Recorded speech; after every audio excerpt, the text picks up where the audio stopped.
नमस्कार सर। सत साहिब जी। सर आपका क्या नाम है? मेरा नाम अजमेर है जी। अजमेर जी, आप कहाँ से आए हैं? मैं गांव रंडाना, जिला सोनीपत से आया हूं जी। सर संत रामपाल जी महाराज जी से आपने नाम दीक्षा कब ली? मैंने नाम दीक्षा 2001 में ली है सर जी। सर संत रामपाल जी महाराज जी से नाम दीक्षा लेने से पहले आप क्या भक्ति साधना करते थे?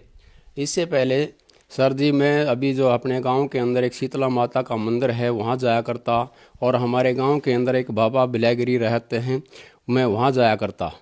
और जो है मेरा बड़ा लड़का जब पैदा हुआ तो उसमें कुछ प्रॉब्लम थी। उसकी एक आंख के अंदर जो है एक सुराख हो रहा था जिससे पानी आ रहा था, और दूसरा जो इसकी पेशाब की दिक्कत थी। मैंने उसके लिए जो है बाबा बिलीगिरी के पास गए, उसने काफ़ी दवाई दी लेकिन वहाँ कोई आराम नहीं लगा। उसके बाद जो है मैं मेडिकल की साइड में गया, तो वहाँ मेडिकल में भी मेरे उस बड़े लड़के के 3 ऑपरेशन हुए लेकिन वहाँ भी कोई आराम नहीं हुआ। सर आप संत रामपाल जी महाराज जी के शरण में कैसे आए? ऐसा है कि पहले मैं मेरी पत्नी का बहुत विरोध करता था, और मेरी पत्नी को मैं कहता था कि मेरा हनुमान जो है बहुत बड़ा है आपके गुरुजी से, और मैं हनुमान के व्रत भी करता था और श्री कृष्ण जी के जन्माष्टमी के व्रत भी करता था, लेकिन इन सब के बावजूद भी कोई लाभ नहीं हो रहा था। एक दिन तू मैं होते होते मेरी पत्नी कहने लगी कि मेरे गुरुजी के पास चलो सत्संग सुनने के लिए। तो एक दिन जो है सौभाग्य प्राप्त हुआ और मैं वहाँ पे चला गया, तो मेरा जीवन ही बदल गया। तो मेरे को पता चला कि ये भक्ति हम जो कर रहे हैं वो गलत है, और जो ये भक्ति मार्ग है ये सही है, शास्त्र के अनुसार है, गीता जी के अनुसार है, और गीता जी को मैं बहुत मानता था। तो उसके बाद में जो है मेरी ये बीड़ी भी छूट गई और मैं अपने सतगुरु जी की शरण में आ गया। सर संत रामपाल जी महाराज जी से आपने नाम दीक्षा ली, नाम दीक्षा लेने के बाद आपको क्या लाभ प्राप्त हुए? वैसे लाभ तो बहुत प्राप्त हुए, लेकिन मेरे गुरु जी की रजा से मैंने जब प्रार्थना करी, क्योंकि दुखिया आदमी जहाँ कहीं भी जाता वो अपना दुख ही रोता है, तो मैंने अपने सतगुरु जी के चरणों के अंदर प्रार्थना करी और कहा कि हे जगत गुरु, आप तो दुनिया के दुख हरते हो और मुझ पापी का भी दुख है। तो मेरे गुरु सतगुरु रामपाल जी महाराज जी ने कहा बेटा बोलो क्या है। तो मैंने कहा कि गुरुदेव जी मेरे लड़के के 3 ऑपरेशन हो चुके हैं और मैं हर जगह जा कर के थक चुका हूँ, कोई आराम नहीं हो रहा। बेटा क्या तकलीफ़ है? तो मैंने बताया कि मेरे बेटे के जो है एक आँख के ऊपर नसूर है जिसमें से पानी आता है और पेशाब की दिक्कत है। तब मेरे गुरुजी ने कहा बेटा उस भगवान के ऊपर छोड़ दो, भगवान सब सही करेगा और कहीं भी घूमने की ज़रूरत नहीं, कोई ऑपरेशन नहीं करवाना है। और उस दिन से आज तक मेरा बेटा बिल्कुल स्वस्थ है, आज शादीशुदा भी है, अच्छी जीवन जी रहे हैं। और दूसरी चीज़ ये है कि मैं शुगर मिल महम के अंदर एक बिजली के पोस्ट के ऊपर काम करता था, इलेक्ट्रीशियन की मेरी पोस्ट थी, और एकदम से वहाँ पर फाटा और एक बम सा फटा। वहाँ पर मैं कार्य कर रहा था, कार्य करते करते वो बम सा फटा तो एकदम से पूरा मिल बंद हो गया और लोग मेरी तरफ भाग लिए। अब क्या हुआ, मर तो नहीं गया है, लेकिन मेरे गुरुजी ने मुझे बचा लिया और जो है कुछ हाथ जल करके रह गया। जब मेरी पत्नी बरवाड़ा गई हुई थी और मेरे गुरुजी रामपाल जी महाराज जी से प्रार्थना की, गुरुदेव जी ऐसे ऐसे दिक्कत आ गई कि हाथ जल गया भगत जी का। तो गुरुजी ने कहा कि मैंने प्रहलाद की तरह मेरे भगत को बचाया है। तो मेरे को इस तरह से जो जीवन दान दिया है मेरे गुरुजी ने। और सबसे बड़ी समस्या ये थी कि मैं एक दिन के अंदर 2 बंडल बीड़ी यानी कि 50 बीड़ी पी जाता था, हुक्का अलग से रह जाता था और मैं उसको छोड़ नहीं पा रहा था। लेकिन मेरे सतगुरु रामपाल जी महाराज जी की दया से ये बिल्कुल जो है छूट गया है और आज मैं सुखी जीवन जी रहा हूँ। सर आपने बताया कि आप एक दिन में 50 बीड़ी पी जाते थे, हुक्का भी पीते थे, तो सर आपने संत रामपाल जी महाराज जी से नाम दीक्षा ली और नाम दीक्षा लेने मात्र से ही आपकी नशा छूट गया, ये कैसे संभव हुआ सर? ये मेरे सतगुरु रामपाल जी महाराज जी की दया से हुआ। उन्होंने आशीर्वाद दिया और मेरे को जो है ये भक्ति मंत्र दिए, मैंने भक्ति मंत्र शुरू कर दिए और ये जो परमात्मा की दया से सब छूट गया है। और आज मैं इस चीज़ से बहुत ज़्यादा नफरत करता हूँ। अगर कोई भी बीड़ी पीता हुआ है तो मेरे सिर में चक्कर हो जाता है। ऐसी घृणा हो गई है कि मैं कभी भी हाथ नहीं लगाने की कोशिश करता अभी भी। सर आपने संत रामपाल जी महाराज जी से सन 2001 में नाम दीक्षा ली, लेकिन मीडिया में सुनने में आया था कि सन 2006 में एक क्रोथा कांड हुआ था और वहाँ पे कुछ आर्य समाजी आ गए थे और संत रामपाल जी महाराज जी के आश्रम पर आक्रमण कर दिया था। तो सर हम आपसे जानना चाहते हैं, ऐसी कौन सी बात थी जिससे आर्य समाजियों ने संत रामपाल जी महाराज जी के आश्रम के ऊपर हमला कर दिया था?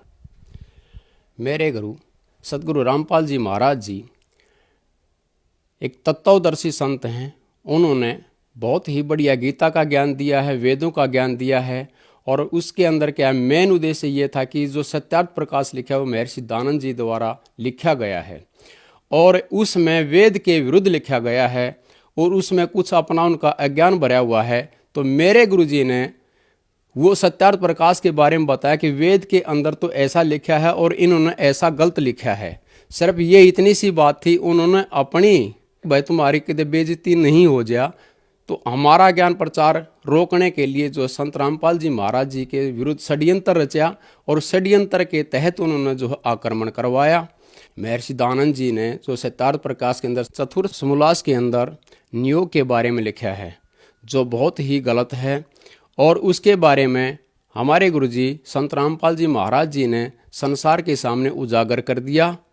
और दूसरी चीज़ यह कि जैसे वो कह रहे हैं कि सूर्य के ऊपर आदमी रहते हैं, ये तो साइंटिस्ट भी मना करते हैं कि सूर्य के ऊपर आदमी नहीं रह सकते, वहाँ पर जाने के बाद तो झुलस जाते हैं। तो इस तरह से जो झूठा ज्ञान उसके अंदर लिखा है, उसके बारे में हमारे गुरुजी रामपाल जी महाराज जी ने उनको बताया है, सारे समाज को बताया है, जिससे मतलब वो जो लोगों ने झगड़ा करवाया है। दूसरी चीज़ ये है कि उसी के अंदर ये लिखा हुआ कि 24 साल की लड़की और 48 साल का पुरुष ये विवाह उत्तम है। अब ये सारा समाज जानता है कि 24 साल की लड़की और 48 साल का तो पुरुष बूढ़ा हो जाता है, कहाँ जोट बनती है। तो जबकि उन्होंने चाहिए था कि 24 साल की लड़की ज़्यादा 30 वर्ष का लड़का हो जाता, लेकिन जब ये सब चीज़ें सत्यार्थ प्रकाश के अंदर लिखी हुई हैं, जिस कारण से जो है हमारे गुरुजी ने पूरी ये उनकी कृतियाँ जितनी थी सारी दिखा दी गई। और ये सत्यार्थ प्रकाश जो आर्य समाजी पढ़ रहे थे इस चीज़ को, लेकिन अब इनको बताया गया कि इसमें ये ऐसी ऐसी चीज़ें भरी हुई हैं, लेकिन कुछ लोगों ने जो आचार्य पद के ऊपर बैठे हैं, जो सत्यार्थ प्रकाश को बेचकर गुजारा कर रहे हैं, उन लोगों को जो है ये बातें हजम नहीं हुई, और समाज को जो है गलत तरीके से गाइड कर करके हमारे ऊपर आक्रमण करवा दिया गया। ये कहाँ की न्याय संगत बात है? सर, जो श्रद्धालु आपको देख रहे हैं, आप उन्हें क्या संदेश देना चाहेंगे?